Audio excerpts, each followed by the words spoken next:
तुम कहते महाराज जी ऐसा बोलते, कुत्ता कह दिया मैंने, है ना। अब मैंने कहा मैं बड़ों को ढूंढा, मैंने नहीं कहा ज्ञान सागर ने कहा अब निपटो, तुम जानो तुम्हारे ज्ञान सागर जानो। आजकल मैंने अपनी सब बातें शास्त्रों में निकाल ली है, फिर कहता हूँ ऐसा कौन कह रहा है। अब हिम्मत हो तो आचार्य ज्ञान सागर से कुछ कह के दिखाओ। उन्होंने लिखा कि बाप की संपत्ति पर तू झगड़ा कर रहा है, उसके हाथ से दे रहा है, ये श्वान का लक्षण है। यहां समझना महानुभाव, पिता की संपत्ति पर नियत खराब करना श्वान की स्थिति है, पर और दुनिया की संपत्ति पर नियत खराब करना तो उससे भी गया बीता, उससे भी गया बीता है, कभी नहीं करना चाहिए। और उसको इतना समझाया, फिर जब उसको समझ में आकर के, बहुत अच्छा ग्रंथ है भद्रोदय, दूसरा नाम है उसका समुद्र दत्त चरित्र, बहुत गजब की शिक्षा प्रनीति है। और वहां पर अपने जीवन को एक बिल्कुल बना लेना, नहीं भगवान से मांगो, गुरु से मांगो, माँ बाप से भी मांगो, पैर छू के मांगो, मम्मी पापा एक आशीर्वाद दे दे, और जिंदगी में तेरी कमाई को मुझे उपभोग नहीं करना पड़े, तेरी कमाई मेरी जिंदगी में काम नहीं आवे, तेरी कमाई मुझे खर्च नहीं करना पड़े, तेरी कमाई पर मेरी जिंदगी नहीं चले। बस एक ही वरदान आज मेरे भक्त को माँ बाप से मांगना कि बस मुझे एक वरदान दे दो मम्मी पापा कि मैं आपकी कमाई का उपयोग ना करूं, आपकी कमाई पे मेरी जिंदगी नहीं हो। आप पूज्य हैं तो आपकी कमाई भी पूज्य है, इसलिए आपकी कमाई तो लगेगी देवोदय शतोदय शांतोदय में। बोलो मम्मी पापा पूज्य हैं कि अपूज्य? थोड़ा अच्छे से बोलो ना। तो उनकी कमाई भी पूज्य है, और पूज्य को भोगा नहीं जाता, पूज्य को पूजा जाता है। पूज्य को भोगा नहीं जाता, पूज्य को भोगा नहीं जाता, पूज्य को पूजा जाता है। तो माँ बाप पूज्य हैं तो उनकी कमाई ऐसे स्थान पर लगाओ जहां तुम भी पूजो, सारा जगत भी पूजे, क्योंकि ये पूज्य की कमाई है, पूज्य की कमाई है। अभी आज जो चांदी की मूर्ति बनी ना, वो ऐसे ही बनी थी, बड़ी मूर्ति हो गई। बोले महाराज जी 24 ही और बनना है। मैंने क्यों अभी कर रहा? नहीं ये पापा की चांदी रखी है।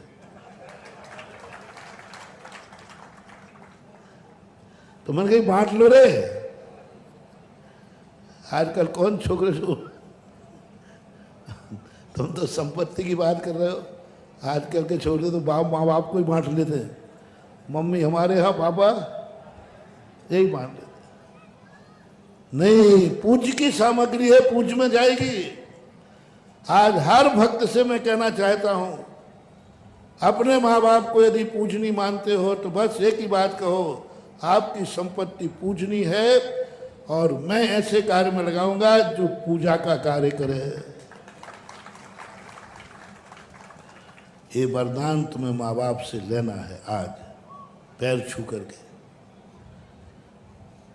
और फिर मेरे से कल लेना श्रीफल चढ़ाकर।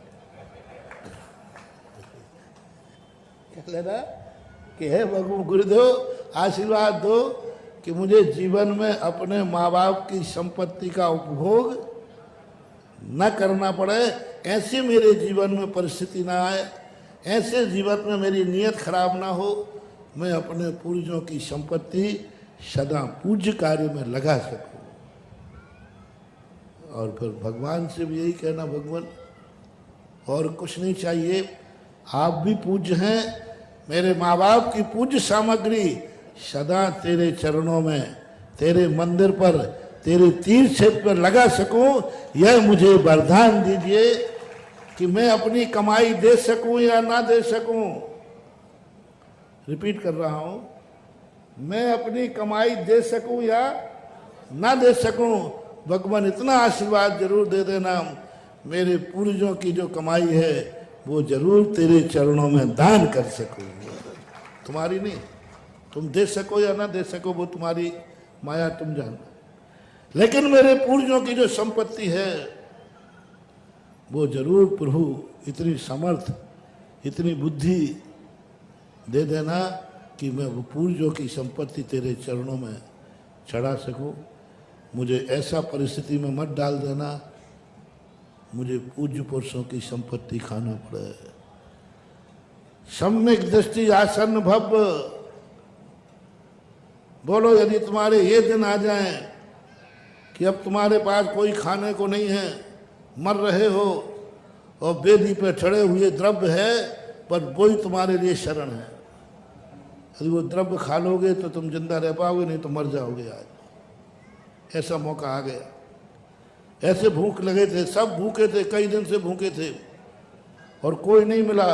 अंत में एक मंदिर मिला और मंदिर की वेदी पर कुछ चढ़ी थी सामग्री खाने की। एक और मौत है, एक और निर्माल चढ़ी हुई वेदी है, वो खा लोगे तो बच जाओगे, नहीं खाओगे तो मर जाओगे। दोनों में से क्या करोगे? मैं बहुत सोच कर बताऊं तुम। हाँ, क्या बात मानो। मंदिर की निर्माण लाडू चढ़ा था, ये मान लो, और तुम कई दिन से भूखे, जब तुम्हारी कुछ भी नहीं थी, जैसे तैसे एक मंदिर मिला, वहाँ खाने की सामग्री चढ़ी थी और अब तुम्हारी हिम्मत नहीं, कोई देने वाला नहीं। एक और मरना है और एक निर्माल सामग्री चढ़ी हुई खाना है, वो खा लोगे तो बच जाओगे, नहीं खाओगे तो मर जाओगे। बोलो निर्माल खाकर बच जाना ठीक है कि बिना निर्माल खाए मर जाना ठीक है? फैसला आपके हाथ में। उसे ही मत बोलियो, बिल्कुल मौत गले तक है। महानुभाव, मैं अपने भक्तों से कहना चाहूँगा, मैं भी कहना चाहूँगा, मरूं तो 100 बार मर जाऊँ।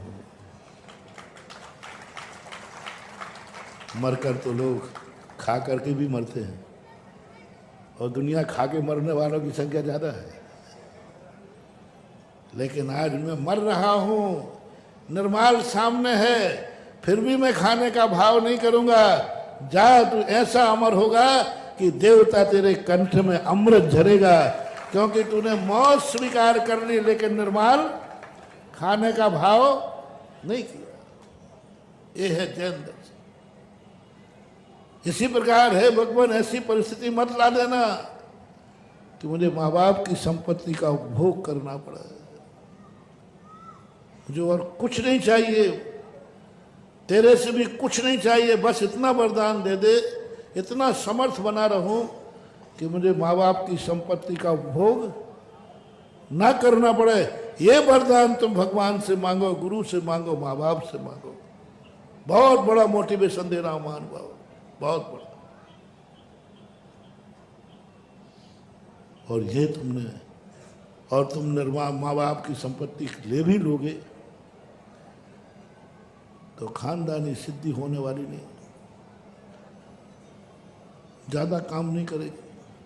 वो एक शेर सुनाते हैं ना हम कई बार, वसीयतें नहीं लिखती हैं किस्मतों के फैसले, वसीयतें नहीं लिखती हैं किस्मतों के फैसले, उड़ान बताएगी कि आकाश किसका है।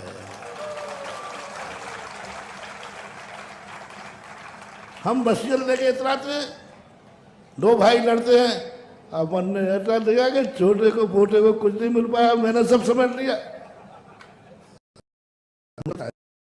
देखो जो चलता है मैं सुनता रहता हूँ। माँ बाप की संपत्ति पर तुम इतने इतरा रहे हो, माँ बाप से भी लड़ बैठे, भाई भाइयों में लड़ना झगड़ा मचा दिया।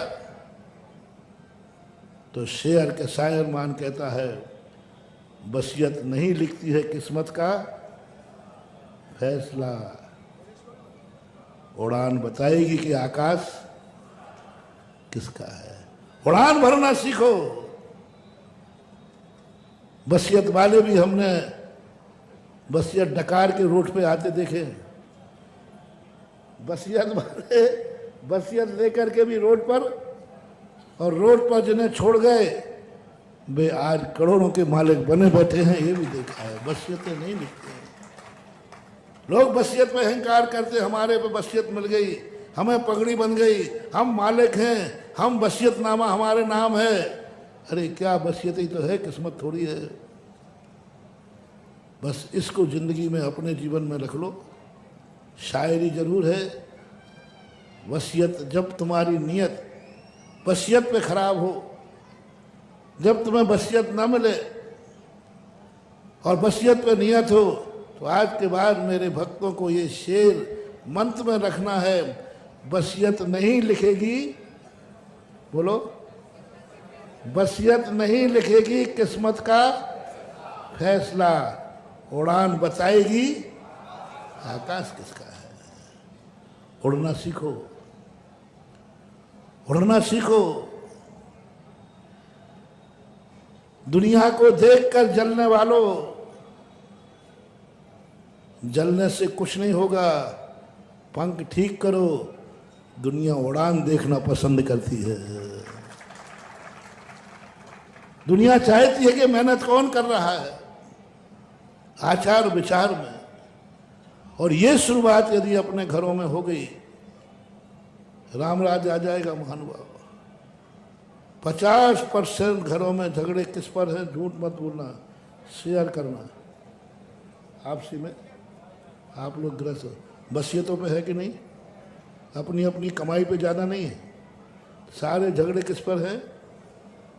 वसीयत वहीं से शुरू होता है, वहीं से शुरू। जितने बड़े आदमी होते हैं इनमें जितने फैक्शन होते हैं, नहीं। आज के बाद हमारे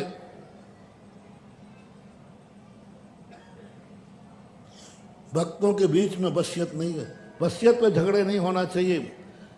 वसीयत कोई ले तो लेके आ जाना, छोड़ के आ जाना। वसीयत छोड़ करके मेरे पास आ जाना, फिर मेरा आशीर्वाद देखना।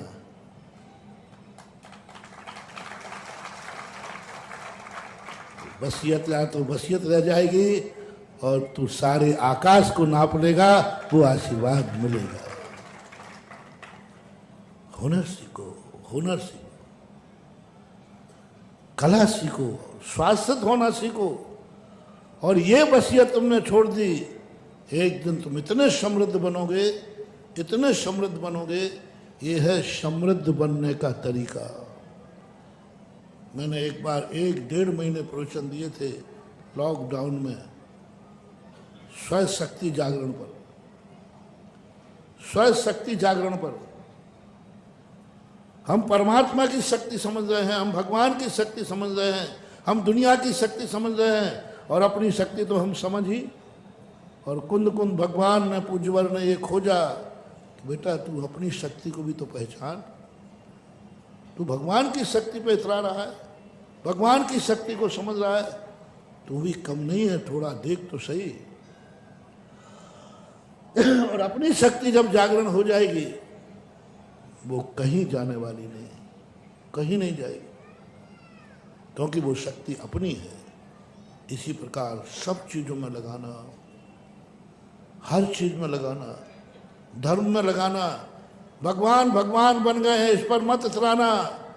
बस भगवान तेरे दर्शन इसलिए करने नहीं आया हूँ, तो भगवान बन गया है और मेरे तेरे से कुछ नहीं चाहिए, बस तेरे चरणों में नमोस्तु है कि मैं भी एक दिन भगवान बन जाऊं।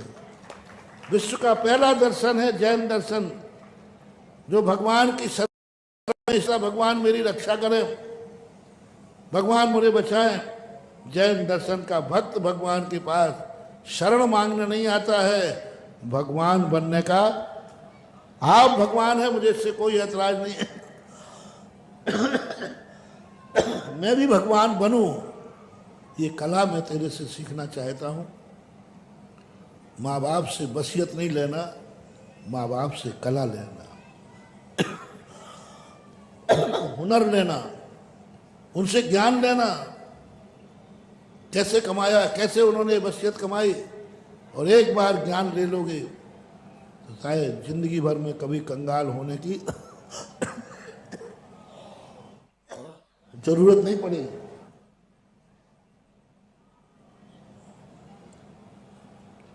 और हर व्यक्ति स्वास्थ्य होता जाए, हर क्षेत्र में होता जाए, विल पावर तुम्हारा बढ़ता जाएगा। लेकिन उसके लिए साधना में उतरना पड़ेगा। मैं साधु की बात कर रहा था। ये कुंद कुंद भगवान ने साधु से कहा, हम लोगों से कहा। हम लोग जब भगवान के दर्शन करने जाते हैं, भगवान खुश नहीं होते।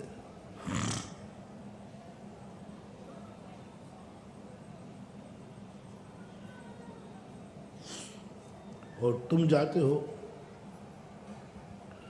भगवान इतने खुश होते हैं कुछ पूछो मत। और हम जाते हुए नाराज होते हैं।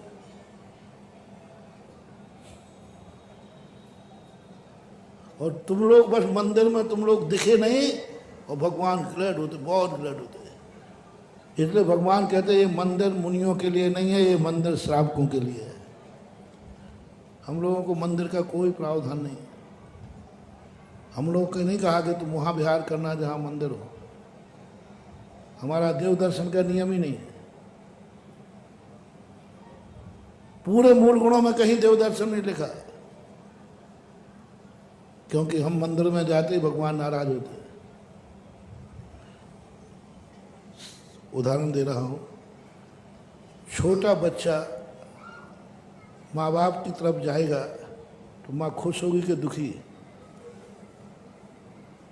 और बड़ा बच्चा माँ बाप की गोदी में जाएगा तो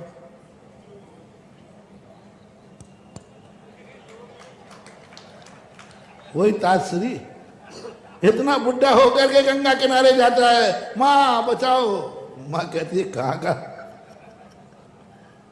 बहुत फटकार लगी गंगा ने, भीष्म पिता बहुत फटकार। अरे भाई तू बचपन में था, छोटे में आता था तो अच्छा लगता था, गोदी में बैठना, माँ की उंगली पकड़ के चलना छोटे में अच्छा लगता है। लेकिन बड़े होने के बाद में आया तो गंगा ने फटकारा। ऐसे ये जिनवानी माँ भगवान हमें फटकार दे, आ गया यहाँ पर।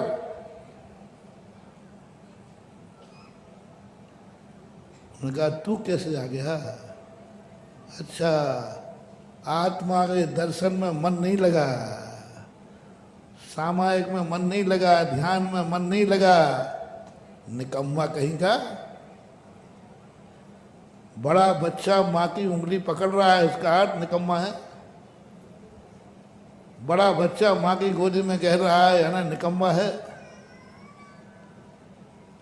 तो हम मुनियों के लिए तो जब हम भगवान का नाम लें, एक भी माला नहीं बताई, पूरे 24 घंटे की क्रियाओं में एक स्थान पर नमोकार मंत्र पढ़ने को नहीं कहा। पढ़ता हूं तो जिनवानी कहती, देखो ये कलयुगी मुनि, कलयुगी मुनि देखो नमोकार मंत्र पढ़ रहा है। कलयुगी मुनि भगवान के दर्शन कर रहा है। हम जब भगवान के दर्शन करते हैं तो हमें कलयुगी टाइटल मिलता है। मैं अपनी अंदर की बातें हैं वो तो मैं सुना रहा हूँ, वो तो हम ही जानते हो, भगवान जानते हैं। कैसी खरी खरी खोटी खोटी ऐसे सुनाते हैं भगवान के, तिलमिला जाता हो। कलयुगी महाराज आ गया, मंदिर में दर्शन कर रहा है। भगवान के सामने जाते कहते दर्शन हम देव देते, हाँ हाँ आजा कलयुगी, नमोकार मंत्र पढ़ो तो कलयुगी। सतयुगी कौन थे? दीक्षा लेने के बाद नमोकार मंत्र नहीं पढ़ा, मंदिर नहीं गए, बाहुबली जैसे ध्यान में बैठ गए, इसका नाम है सतयुगी। मुनि का मार्ग है सतयुगी, निरावलंबन। नमोकार मंत्र नहीं, भक्तांबर नहीं, मंदिर नहीं, कुछ नहीं, माँ अप्पा अप्पम ही रहो, बस बाहुबली जैसे। अब वो निरालंबी दशा हमने नहीं कर पाए, वो निरालंबी दशा हम नहीं प्राप्त कर पाए। इसलिए आज हमें भगवान के द्वारा ये टाइटल सुनना पड़ते हैं। क्या करें, असमर्थ बेटा माँ कुछ भी कहेगी, माँ बार बार कहती बेटा कौन से मोड में तुझे पैदा किया, तू अपने पैर पे चल ही नहीं पा रहा है, मेरे मरने के बाद तेरा क्या होगा। बोलो, कमाऊ नहीं हो, बुद्धिहीन हो, कमज़ोर हो तो माँ बाप को क्या चिंता होती है, अब मेरे बाद इसका क्या होगा। ऐसे ही हम लोगों की चिंता जिनवाणी को होती है, ये बिना नमोकार बन के नहीं रह सकता, भगवान के दर्शन किए बिना नहीं रह सकता, इसका क्या होगा, इसका क्या होगा, कैसे करेंगे। लेकिन क्या करें, क्या करें, जब समर्थ नहीं है तो वसीयत लेना ही पड़ेगी, समर्थ नहीं है तो सहारा लेना ही पड़ेगा। पंचम काल में आज हमारा मार्ग, साधना का मार्ग भी विकलांग हो गया, हम बाहुबली नहीं बन पा रहे हैं, हम शीत के कारण नदी किनारे नहीं बैठ पा रहे हैं, गर्मी में पहाड़ पर नहीं बैठ पा रहे हैं, तो हमें अभिनंदन क्षेत्र में आना ही पड़ेगा। हाँ, इसलिए तेजा जनागारे ग्रामा दिशु विशेषता कला काले कलो वने वासे वर्जते मुनि सत्यमयी, इसलिए तेजा जनागारे ग्रामा दिशु विशेषता। पूज्य वरदेव शरणाचार्य महाराज कहते क्या करें, इस कंचम काल की असमर्थता के कारण से हमें वनवास छोड़ करके इसलिए तेजा जनागारे, जिनेंद्र भगवान के मंदिरों में तीर्थों पे आकर रुकना पड़ रहा है। हमारा घर ही नहीं था, हमारा घर तो वनवास था, लेकिन आदेश हो गया। मान लो हम थोड़े बहुत पानी में आ जाएं, अच्छा कई लोग पानी में आ जाएंगे हमारे भक्त में, महाराज अब आज से मैं पापा की संपत्ति को हाथ नहीं लगाऊंगा, तो कमाएगा नहीं, कमा तो नहीं पाऊंगा, तो फिर क्या मरेगा। ऐसे ही किसी मुनि महाराज कर ले मैं संकल्प, मैं तो वनवास में रहूंगा, नहीं कालव कले वासे वर्जते मुनि सत्यमयी। गुरुओं ने आज्ञा दी है, तुझे आदेश दिया जाता है, तू वनवास में नहीं रहेगा, क्योंकि तेरी औकात हमें मालूम है। मुनि व्रत भी खो देगा। एक बार हमारे संघ के एक महाराज वनवास में चले गए थे, प्रायश्चित मिला था, महाप्रायश्चित, आगम की आज्ञा का उल्लंघन किया है। फिर हम कहाँ रहे, इसलिए तैसा जनागारे, जिनेंद्र भगवान के आगार में जिनालयों में रहो, ग्रामादिशु विशेषता, धर्मशाला हैं, संतशाला हैं, इनमें रखो। आसमासु शासनकार ने तो खेद व्यक्त किया कि इस कलयुग में आकर के मुनियों के लिए नगरों में निकट में आना पड़ रहा है, लेकिन आना पड़ रहा है, मजबूरी है, स्वभाव नहीं। सही तो निरावलंबी साधना है, वह निरावलंबी साधना करने का मन शुरुआत करना है। जितनी देर सही हम भी करेंगे, तुम भी करना। सफल तो नहीं हो पाएंगे, लेकिन कुछ भी नंबर नहीं ले पाएंगे, ये भी बात नहीं है। पास तो होंगे, डिस्टिंक्शन नहीं है, पास होने लायक तो रखना है। कम से कम आज से ये भावना तो भरना है कि मेरा जीवन निरावलंबी कैसे हो। आपको गृहस्थी में शुरू करना है निरावलंबी। हमें दूसरे का धन नहीं चाहिए, माँ बाप की संपत्ति नहीं चाहिए, निरावलंबी। निरावलंबी जिंदगी जीऊंगा, माँ बाप की संपत्ति तो लूंगा ही नहीं, और जरूरत पड़ेगी तो अपनी कमाई में से, बोल दो ना आगे, माँ बाप को और दूंगा। माँ बाप की लेना नहीं है। यदि माँ बाप ने कहीं दान बोल दिया, ये और बोल देना, माँ बाप मम्मी पापा आपकी संपत्ति तो मैं दान में दूंगा, आप ही बोल दो। और ये भी वायदा करता हूँ, यदि आपको कोई बड़ा दान देना हो जितनी आपने जिंदगी में नहीं कमा पाई हो, तो आप बोल के आ जाना। बोलना आप, चुकाएगा मैं, बेटा चुकाऊंगा, आपके मुख से बोल दो, ये और छूट देना।